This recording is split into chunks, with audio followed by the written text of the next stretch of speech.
Human Rights Watch iramagana icyo yise gufungira ubusa abantu batabarika mu Rwanda muri iki gihe cyaguma mu rugo. Hanyuma se habaye iki ari ku itariki ya 24 y'ukwezi kwa kane mu mateka? Ni mu kanya mu kiganiro Iwanyu mu Ntara, ikiganiro twabateguriye kandi tubagezaho turi iwacu mu ngo mu rwego rwo gukumira icyorezo cya virusi ya corona. Duhera ariko ku makuru yo hirya no hino ku isi twayateguriwe kandi turayagezwaho na mugenzi wacu Aloyizi Bigirimana. Urakoze Thomas. Icigwa cyakozwe ni banki nkuru y'isi gitekanya ko amafaranga arungikwa n'abakozi b'abimukira mu Burayi mu bihugu bitishoboye ashobora kuzogabanuka gushika ku gice kimwe ca gatanu uyu mwaka kubera ikiza ca corona. Imiryango yo mu bihugu vya Afrika yo mu karere k'ubuseruko bwo hagati hamwe n'ahandi yahora irungikirwa amafaranga aharurwa mu mamiliyaridi y'amadolari. Mu Bufaransa honyene haharurwa abakozi b'abimukira bangana miliyoni 3.6 barungitse mu miryango yabo imiliyaridi 10 z'amadolari mu mwaka w'2017. Ibanki y'isi itekanya ko uyu mwaka Afrika yonyene izotakaza imiliyaridi 11 ava mu banyagihugu bayo baba mu makungu, kandi abahinga bavuga ko abanyamahanga bafise ubwoba bwo gushinga imigambi y'iterambere muri ivyo bihugu kubera COVID-19. Amareta y'ibihugu vya Buraya ariko ararabira hamwe ingene azosubira kugurura buke buke ibikorwa vyugawe mu bihugu vyabo kubera umugera wa corona kugira bongere bazamura ubutunzi. Ariko abategetsi b'ayo mareta ku mugabane wa Buraya bavuga ko kubona bagikenye ibipimo vya COVID-19 bikwiye bishobora kubangamira umugambi wabo wo gukura abanyagihugu mu ngo biyugaraniyemwo. Ishiramwe mpuzamakungu ryita ku magara y'abantu OMS ryashikirije ko bitazwi nimba abantu banduye uwo mugera batazosubira kuwandura. Amwe mu mareta yatanguye gutegura abanyagihugu bayo ku ngaruka mbi zishobora kuzoboneka muri uko gusubira ku mirimo. Abanyeshani batari bake batanguye kubona ko ikiza ca corona gikaze mu gihe abamaze kwandura bashitse ku 163 batangajwe ko bamaze gufa kugeza kuri wa kane.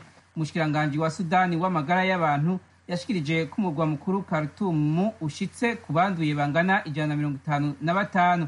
Abanyagihugu bahora bibaza ko ico kiza kitazokara muri Sudani batanguye gukurikiza impanuro zatanzwe na OMS hamwe na leta. Abategetsi i Khartoum barugaye imisigiti yose, amasengero, bongera bahagarika ibintu byose bituma abantu bakoranira hamwe mu kiringo ikwirakwira rya COVID-19 mu gihugu.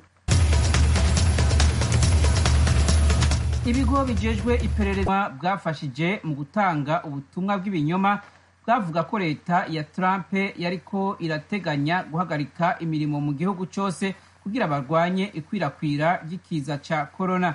Ikinyamakuru The New York Times candikira muri Amerika canditse kivuga ko ubwo butumwa bwagaragaye ku matelefone y'abantu no mu bundi buryo bwo guhanahana amakuru azokoresha igisirikare igihe abanyamerika boja mu mabarabara kwiyamiriza iyo ngingo. Amerika n'Ubushinwa vyamye biterana amajambo y'intambara ukwiye kwagirizwa ikivuga ko COVID-19 ari igikoko caturutse mu Bushinwa, mu gihe kandi abategetsi ba Amerika bagirije Ubushinwa kuba butatanze amakuru y'ukuri kuva uwo mugera ugitangura kwigaragaza.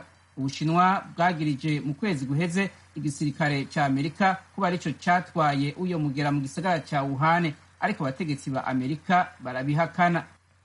Abatalibani banse kubahiriza akamo ko guhagarika intambara muri iki gihe c'ukwezi kw'amafungo ku bayisilamu gutangurana n'uyu wa gatanu. Abategetsi ba leta ya Afghanistan hamwe n'abandi bari bafise icizere ko hari habonetse akaryo ko kurwanya umwansi rusange w'ikiza ca corona. Leta ya perezida wa Afghanistan Ashraf Ghani hamwe n'ishirahamwe mpuzamakungu ONU basabye abatalibani kubahiriza uku kwezi kwa Ramazani na nyaburya igihugu cinjiriwe na COVID-19. Afghanistan imaze kuronka abababa 1,300 bandi uwo mugera na 40 wahitanye, ariko abategetsi bafise ubwoba kw'ivyo bitigiri bishobora kuzokwiyongera ku rugero runini cyane kubera abapimwa ari bake cyane. Aloyizi Bigirimana urakoze kuri ayo makuru yo hirya no hino ku isi utugejejeho. Inshuti banywanyi, iyi ni radiyo ijwi rya Amerika ivugira Washington DC mu Kirundi n'Ikinyarwanda. Burya turi no kuri rubuga rwa internet wa3 radio yacu voa.com no kuri YouTube na Facebook VOA radio yacu. Iwanyu mu ntara. Iwanyu mu ntara. Iwanyu mu ntara ni ikiganiro kibashikiriza amakuru avugwa hanini mu ntara no mu makambi y'impunzi z'abarundi ari muri Tanzania, mu Rwanda, muri Uganda no muri Repubulika Iharanira Demokarasi ya Kongo. Iwanyu mu ntara nakaryo ijwi rya Amerika riha umunyagihugu aho aherereye ku gatumba mu ikambi kugira yagira abandi uko abayeho mu buzima bwiwe bwa minsi yose. Iwanyu mu ntara ni cyanyu. Umuryango mpuzamahanga uharanira uburenganzira bwa muntu Human Rights Watch uratangaza ko abantu batabarika bafungirwa amaherere mu Rwanda, inzego z'umutekano zibarega kurenga ku mabwiriza yo kwirinda no gukumira icyorezo cya virusi ya corona.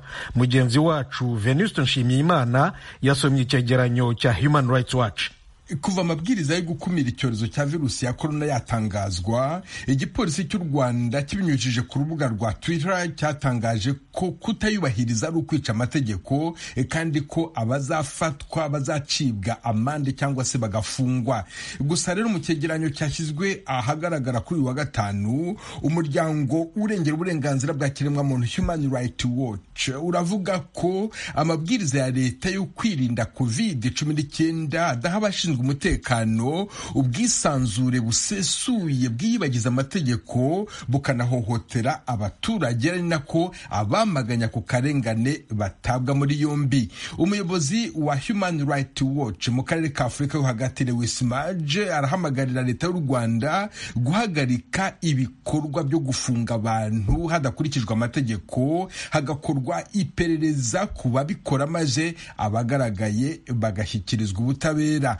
Mu bafungiwe amaherere, Human Rights Watch ivugamo abanyamakuru n'abakoresha imbuga mpuzambaga bagerageje kwamagana ihohoterwa rikorerwa abaturage, kandi banareba ko abashinzwe umutekano bagenzura neza iyubahirizwa ry'ayo mabwiriza.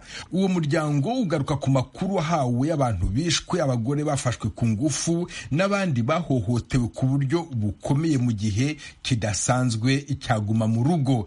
Human Rights Watch yandika ko kuva ku itariki ya 8 z'ukwezi kwa kane abakoresha imbuga mpuzambaga bari barashyize mu majwi akarengane k'abaturage hamwe n'umushoferi wabo barafashwe, barafungwa, baregwa kuba barenze ku mabwiriza ya leta. Urugero rutangwa n'uwo muryango urengera uburenganzira bwa kiremwamuntu n'amashusho yatangajwe n'Ishema TV ikorera kuri YouTube ku itariki ya 3 z'ukwezi kwa kane, aho abagore 3 bahitwa muri Banyahe i Remera ya Kigali babwiye abanyamakuru ko abasirikare bagenzuraga ko gahunda guma mu rugo yubahirizwa babafashe ku ngufu. Human Rights Watch ikomeza ivuga ko abatuye muri ako gace bashoboye kuvugana bayibwiye ko hari abandi bagore benshi bafashwe ku ngufu ariko bakaba badashaka kugira icyo batangaza. Umwe mu bakorewe ibyamfura mbi akaba yaratangarije Human Rights Watch ko hari umusirikare wamwihanije amubuza kugira icyo atangariza abanyamahanga. Human Rights Watch isaba abategetsi b'u Rwanda kuvuza abo bagore bafashwe ku ngufu no kubaba hafi kubera ihungabana, ikongeraho ko muri iki gihe cy'icyorezo abagore n'abakobwa barushaho guhohoterwa. Minisiteri y'Ingabo z'igihugu y'u Rwanda yatangaje ku itariki ya 4 z'uku kwezi ko yatangije iperereza ku myitwarire y'ubugome yibasira abaturage yakozwe n'abasirikare bake, kandi ko 5 batawe muri yombi. Gusa rero Human Rights Watch ivuga ko itabwa muri yombi ry'abanyamakuru ba Afrimax TV, Ishema TV n'Umubavu TV batangaje amakuru ko ifatwa ku ngufu ry'abagore bo muri Banyahe n'ingaruka mbi z'amabwiriza yaguma mu rugo ku baturage barya uko basohotse. Iryo tabwa muri yombi rero ngo ni nko kwihorera. Ikongeraho ko abo banyamakuru bashyize ahagaragara uko ikibazo cyo guhatira abaturage kwimura kwimuka muri Banyahe giteye. Human Rights Watch ikomeza yibutsa leta y'u Rwanda ko itangazamakuru ryigenga ryagombye kubasha kujora ibivugwa na leta kandi rigatangaza amakuru afitiye akamaro rubanda, nko gukorera iperereza ku ihohoterwa ry'abaturage rikozwe n'abashinzwe umutekano bakoresheje ibitangazamakuru ibyo ari byo byose. Uwo muryango urasaba leta y'u Rwanda kurekura abanyamakuru batawe muri yombi bari mu kazi kabo. Mu cyegeranyo cyayo, Human Rights Watch irakomoza kandi ku bantu bafungiwe kuri stade Umuganda ku Gisenyi bazira ko basohotse bajya guhaha. Ku itariki ya 15 z'uku kwezi, Human Rights Watch yandikiye Minisitiri w'Ubutabera Johnston Businge akaba n'intumwa nkuru ya leta isaba kumenya igishingirwaho kugira ngo abantu bafatwe, bafungwe cyangwa se bacibwa amande, ariko ntibabona igisubizo. N'ijwi ry'Amerika ryasabye Minisitiri Johnston Businge kugira icyo avuga kuri iki cyegeranyo cya Human Rights Watch, ariko ntarasubiza. Venuste Nshimiyimana, ijwi ry'Amerika, Londres. Leta ya Uganda irategura kubuza abashoferi b'imodoka zitwara imizigo ziva hanze kwinjira mu gihugu mu rwego rwo gukumira virusi ya korona. Ni inkuru twateguriwe na mugenzi wacu Inyashius Bahizi, umunyamakuru w'ijwi ry'Amerika muri Uganda. Mu gihe umubare w'abanyagihugu banduye indwara ya korona ukomeje kugabanyuka kandi abenshi bakaba bamaze gukira no gusezererwa mu mavuriro, ibipimo by'ubuzima byakozwe muri iki cyumweru byose byerekana ko abantu 5 bamaze gufatwamo iyo ndwara ari abanyamahanga kandi b'abashoferi b'amakamyo. Ibi ntabwo byaguye neza abanyagihugu ku buryo bakomeje kubyinubira ku mbuga nkoranyambaga za internet hamwe no mu itangazamakuru. Bamwe bavuga ko izo modoka zitwara imizigo ziturutse ku mwaro wa Mombasa muri Kenya hamwe no muri Tanzania zohagarikwa burundu. Mu kiganiro n'abanyamakuru, Minisitiri ushinzwe ibibazo by'imbere mu gihugu Jeje Odongo yavuze ko ibyiyumviro by'abaturage bifite ishingiro, akaba leta yatangiye gushaka umuti wo gukemura icyo kibazo cy'abashoferi baturuka hanze. On Tuesday, our tally ati kuwa kabiri wa kino cyumweru twabaraga abantu 56 basanganywe ubwo burwayi mu gihugu cyose. Ku munsi wa gatatu wakurikiyeho bari bageze 61, hamaze kwiyongeraho abantu 5 banduye, kandi abo 5 bose bari abashoferi b'amakamyo, 4 b'abanyakenya hamwe n'umwe w'umunyatanzania. Ubu turimo kwiga kuri gahunda yo kugira ngo umushoferi uzatwara imodoka kuva mu kindi gihugu akagera ku mupaka wacu azahasange undi mushoferi, hanyuma ya modoka ye tuzayisiga umuti wo kwica iyo virusi, nuko undi mushoferi ayitware kugeraho yajaga mu gihugu. Iramutse yari irimo gukomereza urugendo rwayo mu kindi gihugu, uyu mushoferi nawe azageza kuri uwo mupaka, nuko ahasange undi mushoferi w'icyo gihugu nawe ayitware. Ibi nibyo tukirimo kwigaho.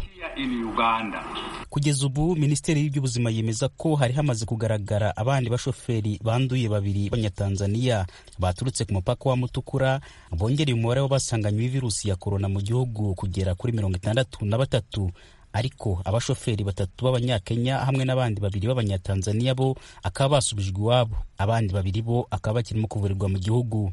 Kuri uwo mubare w'abanduye abagera ku 10 nibo bakiri mu mavuriro, kuko 46 bo barakize, kandi abagera kuri 7 akaba bamaze gusubizwa mu bihugu byabo kugira ngo bavurirwe hafi no mu rugo. Ku byo guhagarika burundu izo modoka zitwara imizigo kutinjira mu gihugu, Perezida Museveni yaraherutse kuvuga ko kitashoboka kuko zitwara ibintu bya ngombwa kandi bikenewe cyane mu gihugu ndetse no mu bihugu by'ibituranyi aho zimwe muri izo modoka ziba zigarukira. Nyamara ariko ku rubuga rw'itangazamakuru rw'ishaka riri ku butegetsi NRM hari inkuru y'uko umukuru w'igihugu ari hafi gufata icyemezo cya nyuma kigiye gukemura iki kibazo burundu, ariko ntabwo byamenyekanye neza niba icyo cyemezo cyaba ari cyo guhagarika izo modoka ziturutse hanze kutinjira mu gihugu. Perezida aramutse afashe icyo cyemezo ntabwo byagira ingaruka ku gihugu cya Uganda cyonyine, ahubwo n'ibindi bihugu by'ibituranyi nka Sudani y'Epfo, Repubulika ya Demokarasi ya Kongo, u Rwanda ndetse n'u Burundi bikoresha umuhanda wa Uganda kubona bimwe mu bintu bikura hanze biturutse i Mombasa. Ukurikije Minisitiri Jeje Odongo, undi mugambi leta iteganya ni uwo gukorera abatwara izo modoka ibipimo by'ubuzima byihuta bishobora kumenya uko amagara yabo yifashe mu minota 10 yonyine, nuko abazima bagakomeza n'urugendo. Atariko ibyo bipimo birahenze cyane kuko bikenera $65 kuri buri muntu. Ibivuze ko niba buri kamyo ibirimo abantu 3 byaba bivuze ko hapimwa abantu 3,000 byaba bivuze ko hapimwa abantu 3,000 byasaba leta amadolari 195 byo gukorera ibipimo abantu 3,000 bakora muri izo modoka gusa buri munsi, ikintu cyaba gihenze cyane ku gihugu. Yavuze ko ku mipaka ya Busia na Maraba hagati y'igihugu cya Uganda na Kenya hambukira amakamyo agera ku 1,000 buri masaha 24. Ignatius Bahizi, Ijwi rya Amerika, Uganda. Mu Burundi leta irahamagarira intara zose z'igihugu kwegeranya imfashanyo zo kugoboka abantu bagera ku 30,000 basenyewe n'imyuzure. Eloge Wilikaneza aratubwira ibindi. Imiryango yateshejwe izabo kiretse mike yaronse amahirwe yo kuja kwaka indaro mu duce tutakubiswe n'imyuzure yatumye uruzi Rusizi ruhuma rukarenga inkombe ubigandagaje ku murango nijoro iruhande y'ibarabara Chaussée d'Uvira rihuza umugwa mukuru w'ubutunzi w'Uburundi Bujumbura n'igisagara ca Uvira muri Kivu y'Amajepfo mu buseruko bwa Republika ya Demokarasi ya Kongo. Aba bagizwe hanini n'abirimizi bemeza ko batagira icefo ca ruguru. Turakenya ifungurwa, ivyombo byatwawe ari byinshi, ivyambagwa byaranyitse n'amazi menshi, nta kintu na kimwe noneho twikora. Amazi naho twateye ibintu, amazi nahene yarahateye, byaraba ibiharage bihezeyo, ibijumbu byaboreyeyo, nta hantu nahamwe dufise dute. Ahubwo inzara igiye kutwica. N'uturi mu ntitwakuyeyo amazi ace yuzura abamenshi. Aha rero turagowe ntitujye tujya niza za kuturoza sindara ku kaburimbo. Nkajewe nagira nze turayiharage nateye nabamwe atamazi agera iyo hejuru ntoro banguro na kimwe. Tujye gwaha. Ugiyeyo aje gwaha. Ibijumbu byari byeze ubu byose bibaye tabani byose byabaye amazi bica bibora bikanuka. Aha tugiye gushira ahubwo sinzi giye kubaho gute nyene ko ari gupfa ubu nukwicwa n'inzara nta kundi. Hariho n'ibyimburwa twari twimburiye mu nzu bica birengerwa ko n'amazi ntitugira cyepfo cya ruguru. Ubu honyene ntitugira ahantu dukika umusaya, usafuriye ubusahani bwose hari igihe uwaja buraga sahani kamwe. Nibyo nukuri tugiye kubaho nabi. Abanyeshuri nabo mu gice cya gatatu c'umwaka w'ishure catanguranye n'aya makuba ntibikibakundiye kubandanya nk'uko uyu muyabaga vyigana. Ntago dushobora kuja ku ishuri kuko amakaye yaranyagiwe yaratwawe, ibintu byose byatwawe n'impuzu tujana ku ishuri byose byaraguye ko n'amatafari. Nakuva ku wamenye turagana ku ishuri nago turonke ibifungurwa byiza naho tubikura. Bamwe nk'uyu mukenyezi basaba leta kubaronderera ikibanza babaregeranijwemwo kugira ngo birinde ingwara bashobora kuhandurira. Mu gihe tukiri ngaha tworonswa ahantu twoba kugira ngo baturonse ubwo buzu bwa sugumwe n'amazi meza, hama ikindi gihe leta idufashe mu mugongo babonye ko amazi yaheze bakadusubiza mu zacu. Mu kurindira abategetsi babaye baratabara uko bashoboye. Ku munsi wa kabiri abashikanganje umutekano n'intwaro yo hagati bajanye imfashanyo umwe wese uhereye kuri Arengiyome Bunyoni y'umutekano afatiye ku camukoze ko kurusha. Turamire na cyane abana kuko twasize bariko barayura n'ubu twasanze bariko barayura, twashoboye kuronka udusuguti n'amata kugira ngo abana bashobore kuronka agahengo. Abavyeyi nabo nta kundi turaba turatubiza muga abana ntibatwayagurire ko. Twaronse rero amakarato 330 y'amata n'ikarato 113 z'ibisuguti. Pascal Barandagiye mugenzi we w'intwaro yo hagati nawe ati novuga mu kanyi sase leta yashoboye kwegeranya ibicishije muri bwa bushikiranganje bwo gufatara mu nda amatoni 28 y'umuceri nta kitazogira kugira ngo ishobore kubafata mu mugongo. Urwo rukundo yarushimangije akarorero. Twatanguye guhagurutsa izindi ntara kuko ibi babaye ko byarabaye n'ahandi. Abarundi rero twarafashe umugambi mbere turanawandikaho gufatana mu nda.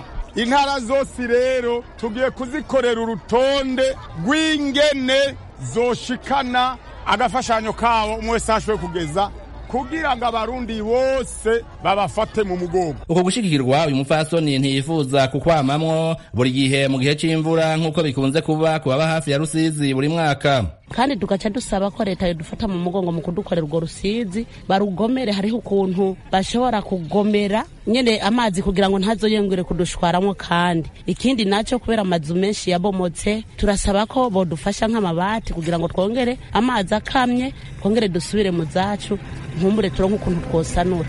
imvura y'umurengera imaze imisi igwa uretse ko yatumye n'ikiyaga Tanganyika kirenga inkombe amazu n'ahakorerwa ubucuruzwa hakarengerwa hari Bujumbura no mu ntara z'ubumanuko bushira uburengero no muri quartier yitwa Kajaga hafi y'ikibuga c'indege mpuzamakungu citiriwe Melchior Ndadaye imiryango myinshi vyabaye ngombwa ko yimuka kubera amazu ari mu bidengeri. Hari amasanamu y'abahaba yabonetse ku mbuga nkoranyambaga basozwa mu bwato imbere yo gutaha mu ngo zabo nk'uko Mengo bariko bajabutswa inzuzi canke imigezi nyezina.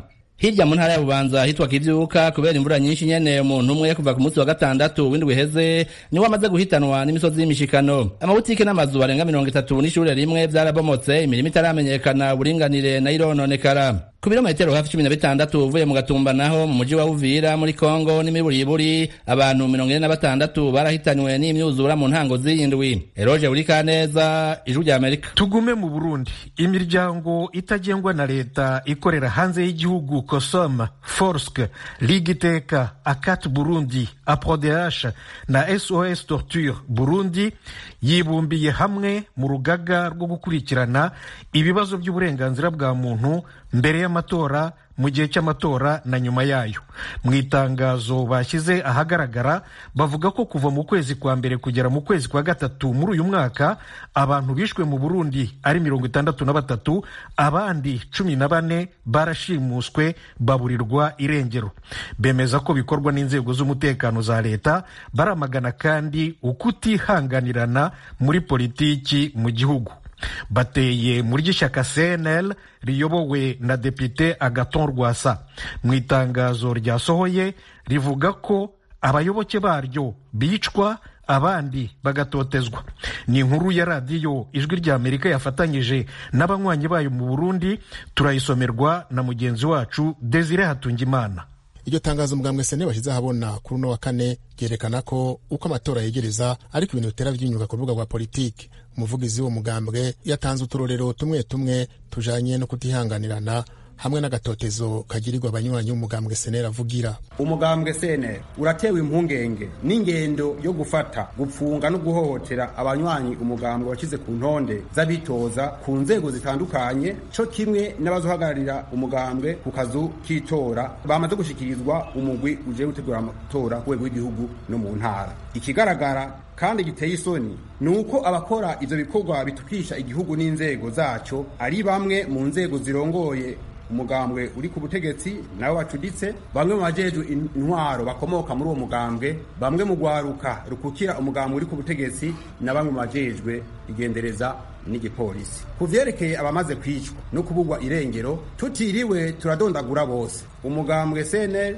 uratanga uburorero mu ntara ya Bujumbura, mu makomine ya Mubimbi, Isare, Mutimbuzi na Nyabiraba, Ingozi mu makomine ya Marangara na Nyamurenza, Igitega mu Ryansoro, Muyinga mu makomine ya Giteranyi, Gasogwe na Butihinda, mu Kayanza mu makomine ya Kayanza na Matongo, mu Rumonge muri komine Rumonge, mu gisagara ca Bujumbura mu Kamenge, mu ntara ya Ruyigi komine ya Bweru, Rutana muri komine ya Giharo, Bubanza muri komine ya Gihanga, Kirundo, Cankuzo eka mbere n'ahandi. Aha Terence Manirambona atanga ibiharuro vyerekana ko abanywanyi b'umugambwe avugira itotezwa ryabo ataragaseseshwa rumuri, afatira ku bafungiye mu mabohero atandukanye baremenanirijwe kugira bikunde ntibabandanye ibikorwa vya politike. Amaremenanya akorerwe nyankamugayo n'abakunzi b'umugambwe sene aribonekeza ijya nino mu gihugu. Twotanga uburero Nyarusange, Igitega, Muyira muri Kanyosha, Mutimbuzi, Mishiha, Cankuzo, Karusi, Vyanda muri Bururi, Ndava na Nyabihanga muri Mwaro eka n'ahandi. Hari abapfungwa igihe kinini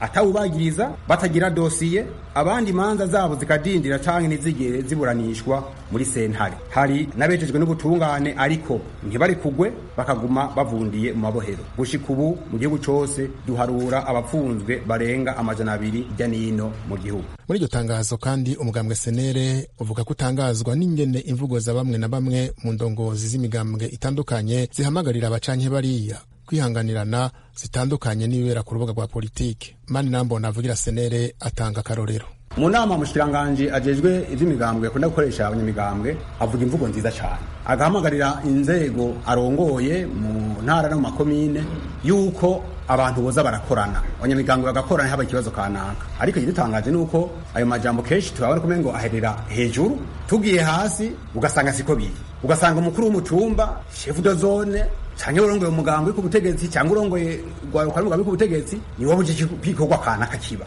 kandi cyakozwe hisunzwe amategeko cembe rageze twibaza tumbega ubwo abo bantu koko barubaha inzego zibarongoye nta kuri umushinganje yovuga iki nta mukuru mutima akavuga iki tubanza kubona heshi buramatari afata ingingo wasaga agakoranya n'abanyamigambi bakavuga n'ivyo ikorwa mukugiye makomini ugasanga umustanesi kwa arabikora nico cyo musanga umustanesi avuga ngo jewe nta permanence y'umugambwe senezi zoja ngaha ukibaza none havyanka kubera kandi uwo murongo yatanze ikumbera ibikorerwa abanywanyi b'umugambwe SNL ntibibuza umugambwe SNL kubandanya urugamba rwa politike no kwitegura amatora yimirije mu gihugu.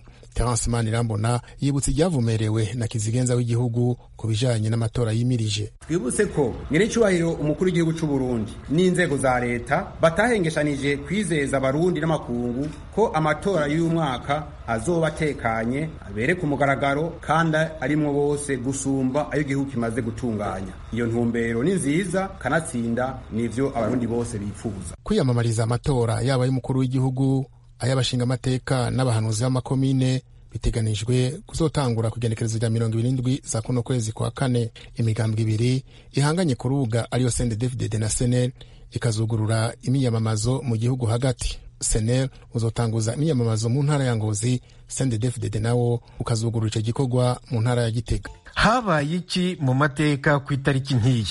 Hashize imyaka 40 yuzuye neza abasirikare ba Leta Zunze Ubumwe za Amerika bagerageje kubohoza ingwate z'abanyamerika bari bafungiye muri ambasade yabo muri Irani, ariko birabananira. Venuste Nshimiyimana. Ubwo hari hashize amezi 6 ikibazo cy'ingwate z'abanyamerika zari imbohe muri Iran cyarabaye insobe, inzira zose z'ubugororangingo diplomasi zarabaye imfabusa. Nibwo President Jimmy Carter yasabye ko hakoherezwa ingabo zo kubabohoza igihe igikorwa cyari kigiye gutangira. Indege za kajugujugu 3 zari zoherejwe zananiwe guhaguruka. Ubwo rero umugambi wahise uburizwamo kandi bari ku butaka bwa Iran, maze mu gihe bageragezaga gusubira iyo bavuye kajugujugu imwe igongana n'imwe mu ndege nini 6 zari zazanye ingabo, maze abasirikare 8 bahita bahasiga ubuzima, abandi 5 barakomereka. Bwarakeye President Jimmy Carter akoresha ikiganiro kigenewe abanyamakuru yemera ko ibyabaye ari we wabibarwaho. Ingwate zaje kurekurwa hashize indi minsi 270. Venuste Nshimiyimana urakoze. Shuti namwe mwese rwose ndabashimiye cyane. Iwanyu mu ntara rero naha ihumurije. Mukomeze mugubwe neza n'andi makuru n'ibindi biganiro bya radiyo yanyu Ijwi ry'Amerika. Mugira amahoro n'amahirwe. Murakarama.